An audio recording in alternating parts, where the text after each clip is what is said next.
Hey everyone, my name is Erin and welcome to Everywhere on Earth with Erin travel channel. So today's installment about Egypt is going to be about Hurghada. So at this point we are just finishing up exploring the really cool temples of Luxor, and then we take a 5-hour drive to Hurghada. So it is a beachside resort town and it's located on the Red Sea. It used to be a small fishing village, and now it's become one of Egypt's main tourist spots. And that's because the weather is amazing, there's really cool water sports, and really good nightlife as well. So we pull up to the hotel, which is called the Caves Beach Resort. We're gonna be staying here for 3 nights.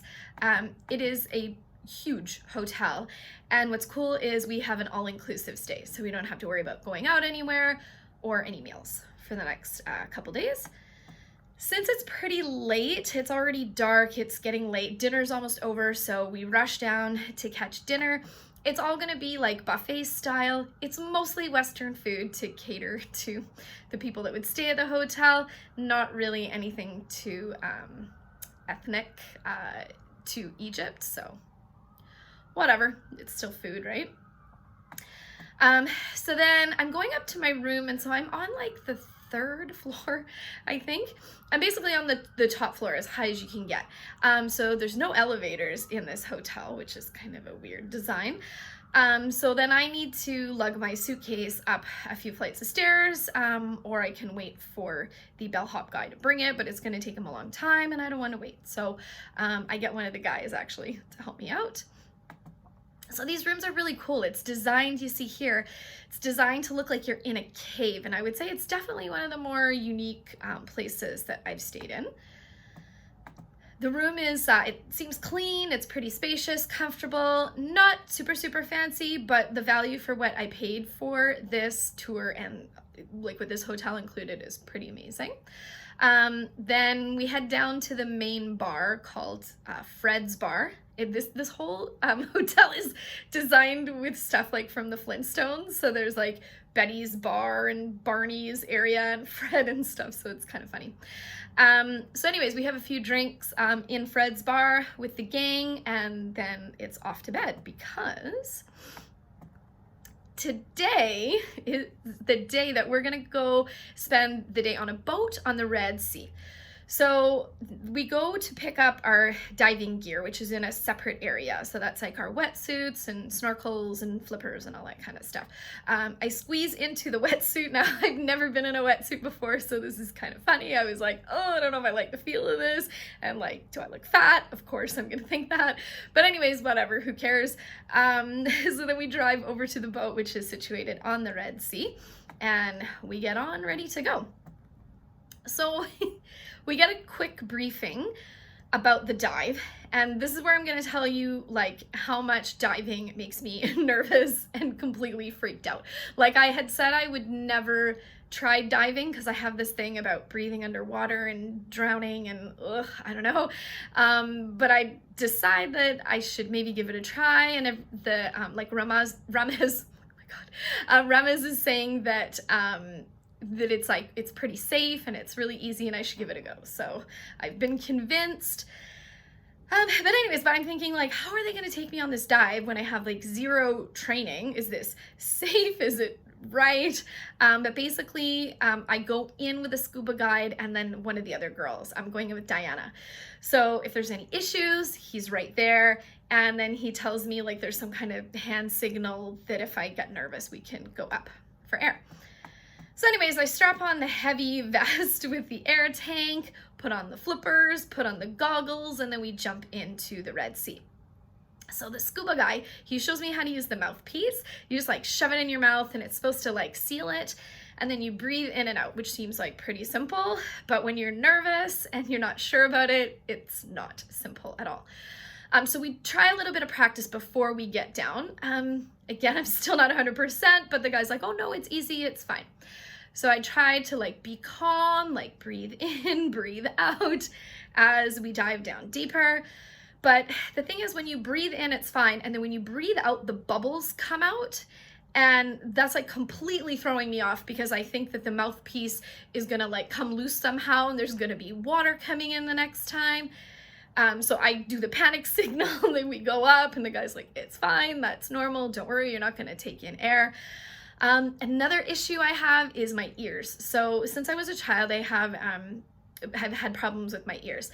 And so my ears tend to get like really plugged up very easily, like if I'm sick or when I'm flying. So they're not really popping. So as we're going further down, it's like, it's getting so tight in my one ear and it's like, it's really, really painful. So the guy's showing me how to pop my ears and I'm trying to do it a little bit, but honestly, like this is distracting me now in addition to trying to figure out how to breathe. And it's just, I've had enough, like, and the fish down there, like it's cool and everything, but I just can't get out of my head, for this. So I convinced the guy to take me back to the boat because like I'm done, finished, like tried it, didn't like it. There's a chance to do another dive in the afternoon, but I opt out. So the other girls can go and they don't have to worry about my paranoid ass interrupting their dive constantly because I'm just not feeling it. So that's cool. So we get back on the boat for lunch. Now it's a nice little bit of food, but I kind of don't really want to eat too much because I'm not sure if I'm gonna feel seasick.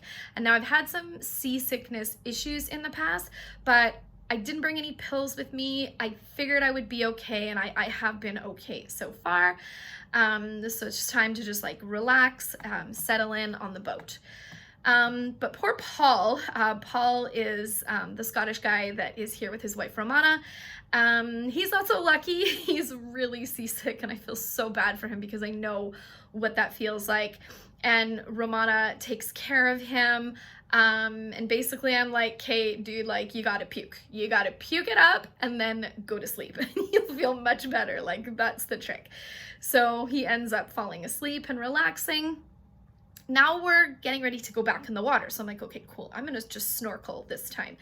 Except the problem is the water is way too choppy. So there's too many waves. So like when you go under to look at the fish and then you come up, like you gotta be really careful because if you come up and you go to take a breath of water, you could get like a splash of water, of wave in your face, which is not good, which is like just as bad as taking in air when you're scuba diving. So I try my best and it's hard to, like I have a life jacket on, but it's hard to swim in there too. So I try my best and I'm like, you know what? I'm just gonna give up. Now, no offense to the Red Sea, but I have been to Belize and I've been snorkeling there and that is some of the best snorkeling in the world. So I don't really feel like I've missed out on too much by cutting my snorkeling time short. So now we're back to the hotel, have a little swim and some drinks and the final dinner with our group. I'm not feeling great. I feel like I'm still on the boat, like I'm kind of, ooh, you know, like this. And a bit dizzy and my ears are still not feeling great. So after dinner, I kind of just sneak off and have a little nap. And then I wake up because I'm gonna, a couple hours later, because I'm gonna go down and meet the group. But no one's around and I can't find anybody. So I guess they've all gone to bed, which is really too bad because I didn't get a chance to say a proper goodbye to my new friends. And those ones are Libby, Claudia, Ryan, Marcelo, Shelby, Aaron, Brittany, Ramez, and Mina. So lots of love to you guys. So sorry I disappeared that night. I just, yeah, wasn't feeling good. Anyways, so the next day is perfect because we're still there. There's still 5 of us. It's me, Kamali, Diana, Paul, and Romana. So we can just have a sleep in because there's nothing to do. And it's just like a relax at the resort kind of day. I meet Romana and Paul for breakfast and then we head off to the pool. We've got some early morning cocktails in hand. And then they start the aquafit, which the girls are like, come on, let's do aquafit. I'm like, all right, fine, sure. And it's just ridiculous exercises and it's really cheesy, but it's actually, it's good for a laugh. Now we've still been just drinking, hanging out, but now we're gonna actually go down to the edge of the resort where the beach is and we're gonna, you know, take a dip in the Red Sea. So the water is like really nice, fresh, another ridiculously hot day here in Egypt. And the really funny thing about the Red Sea here is it's so shallow. Like you have to go way, way out before it even gets remotely deep. And so we go as far as we can. It's a bit hard to walk though, because there's a lot of rocks that you have to walk around, and like you'd think maybe they'd clear it out a little bit so people can enjoy walking in the water without the threat of like breaking an ankle or something. But anyways, we do our best and we head out as far as we can into the sea, have a little swim, have a look around, and that's it. We head back to shore. So after that, guess what? It's time for a nap again, because that's what you do when you're relaxing at the resort. So then we have our last dinner together. Well, it kind of wasn't actually. The next night is our last dinner, but the last dinner at the resort, and then we go to Fred's bar to drink more. Honestly, I think, which is pretty common, that they watered down their drinks, because we have drinks and like I'm not feeling anything. It's like just drinking juice basically. So, and then for our last night, there's some entertainment just outside the front of the hotel. So we're like, okay, we'll check it out.